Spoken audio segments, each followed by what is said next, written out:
round United Texas town. About to shack outside the game. You know what I'm talking about.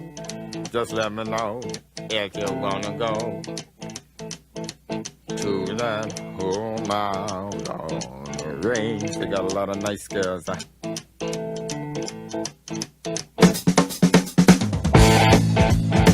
I'm racing.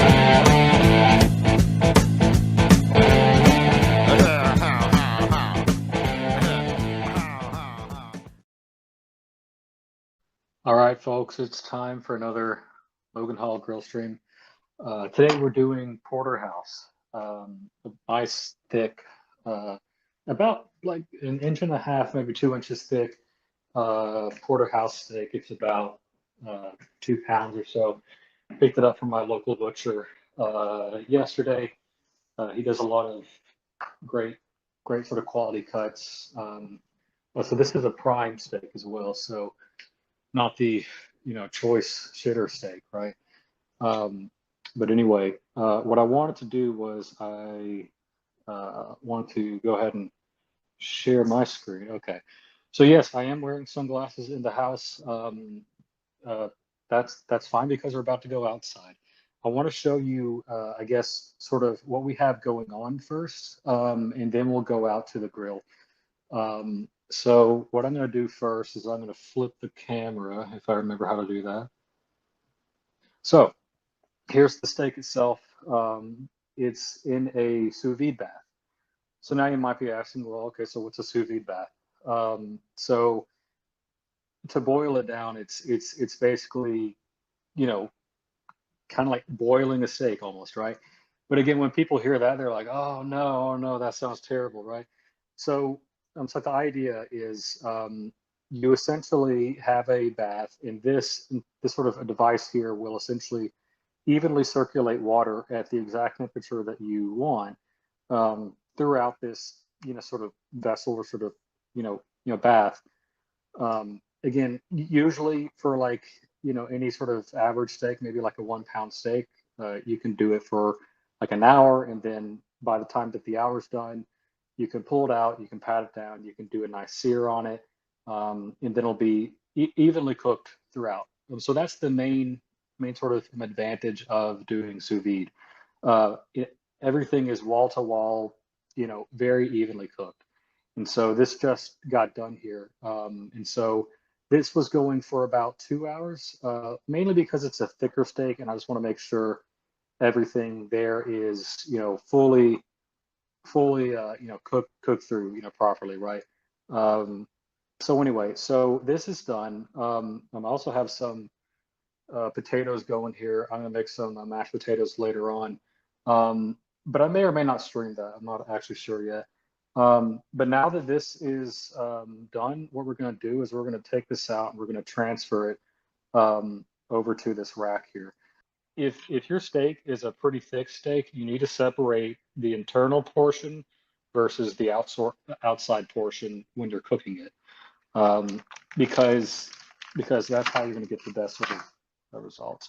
So I'm going to take this bag. Let's toss that in the sink for the time being. In case you guys are just joining me again, I just took the Porterhouse out of the sous vide bath. So I had this going at 135 Fahrenheit. Um, Again, a lot of steak folks might say, do just like 135. I'm targeting for a slightly more pink interior rather than a dark pink interior.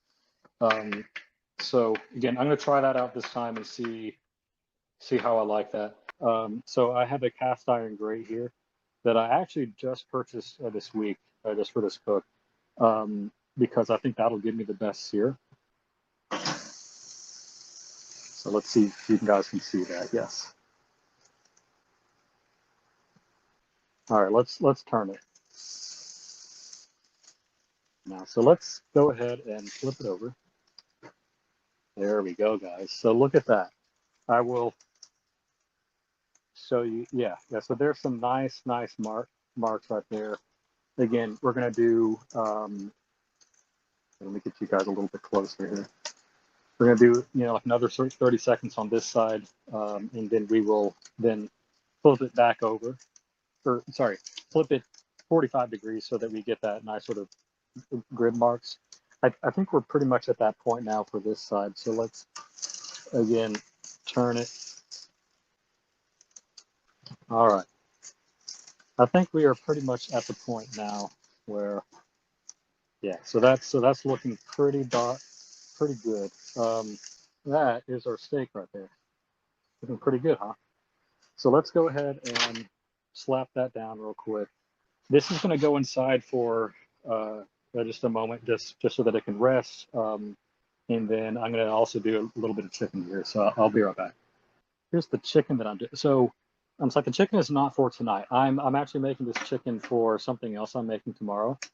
It'll be some of my lunch for later this week. But I figure, that since I already have the grill going, why not just go ahead and cook this today? Yeah, see, so these are already getting nice marks. I don't want to overdo that real bad or anything. So this one's going to be a little bit tricky actually, because it's underneath. All right, come on. All right. So again, I'm just getting a few sort of marks on these here.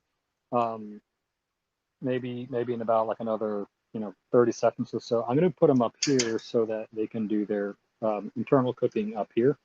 When I put them up here, I'm probably going to take you guys back inside, and then we'll take a look at the steak. So again, this is the steak here. Again, hopefully that's come here. Let me just actually go around and just see what it looks like.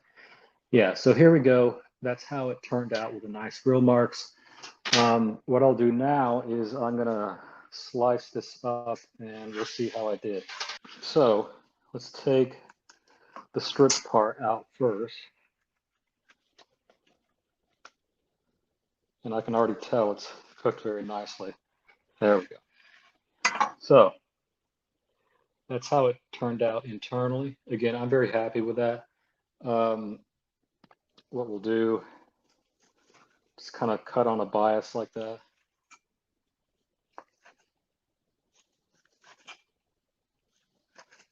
Whoops.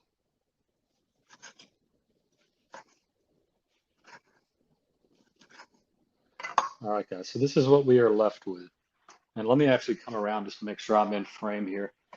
So that is a really nice medium, I would call this like a medium rare plus, right?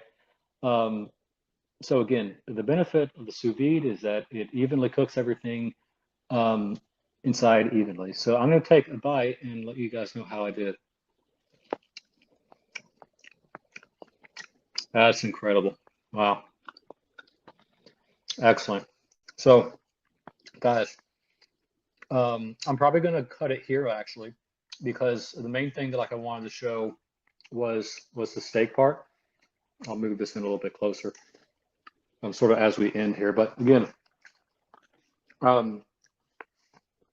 just to sort of recap, this was done in a sous vide bath for about 2 hours at 135. Sorry, 137.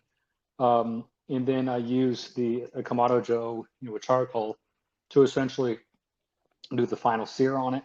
What that gives you is a very small gray ring, gives you a nice char on top. And this is how a steak should be cooked. Again, thanks everybody for watching, and I hope you have a great rest of your weekend.